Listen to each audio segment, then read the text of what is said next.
শুক্রকে শক্তিশালী করতে গেলে ভগবান শিবকে যখনই পুজো করবেন একটুখানি গোলাপের আতর দিয়ে অবশ্যই কিন্তু পুজো দেবেন। তাহলে কিন্তু আপনার জন্মছকে শুক্র কিন্তু মজবুত হবে। যাদের ক্ষেত্রে দেখা যাচ্ছে সবসময় একটা ডালনেস, স্কিন খারাপ হয়ে যাচ্ছে, কোনোভাবে গ্লোয়িংনেস নেই, তারা কি করবেন, গোলাপের পাপড়ির সাথে আপনারা অবশ্যই সাদা চন্দন এবং টক দই মিশ্রিত করে স্নান করুন। দেখবেন শুক্র মজবুত হবে। এবং যারা ট্রেডিং সেক্টরে রয়েছেন তাদেরকে বলবো 24 অবশ্যই হাতে লিখুন এবং শুক্রের হোরায় ট্রেডিং করুন।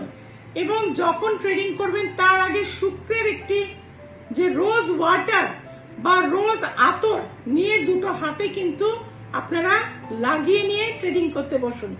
দেখবেন মা লক্ষ্মী আপনার কাছে ধরা দিচ্ছে, আপনি জীবনে সাকসেস পাচ্ছেন।